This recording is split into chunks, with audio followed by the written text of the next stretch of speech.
Check this out. A woman who is a misandrist has every right to be one.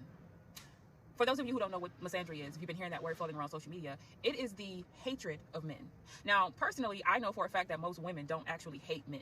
There are things that women don't like about men, but most women, we don't actually hate men. But for those women who do, because I know I've talked to women who are like, I just flat out hate them. I wish they all just disappeared, right? Some women have said that. And I don't ask them why necessarily they hate them. I already know they have a good reason. The only thing I want to know is what happened. What's your story? Tell me your story. Because the way women are socialized in society to serve men and cater to men and be submissive and getting married should be your ultimate life's goal and all of that, the way we're socialized, women typically don't hate men.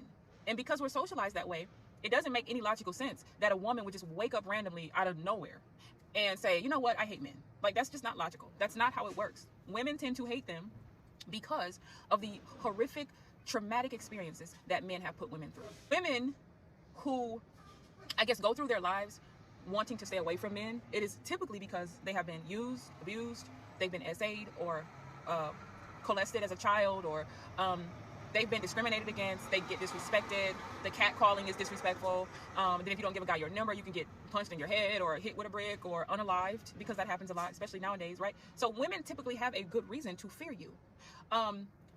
Men are a woman's number one predator. Anyway, that's not my opinion, that's fact. History shows that. It's been happening forever. It's gonna keep happening.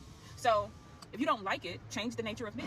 Change the culture in which men, the cult of man, as the public offender loves saying, right? Change the cult of man if you want to be taken seriously and if you don't want women to fear you.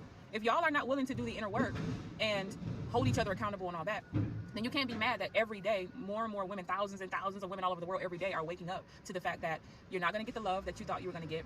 The fairy tale is a lie. Most men can't be faithful. They lie about everything. If their mouths are moving, they're lying, right? Once you realize that they will leave you to be single mothers, once you realize that a big number of them are attracted to your children and stuff like that, you just realize, okay, I have to go through my life and focus on other things. I can't put all of my eggs in one basket. The only women who are continuing to do that, in my opinion, are pick-me women. Now, we already know they end up, getting what they had coming to them, whatever that is. Is she right or is she wrong? Please do feel free to share your thoughts in the comment section. Like, follow, subscribe, and come back for more. Until next time, see you all. Bye.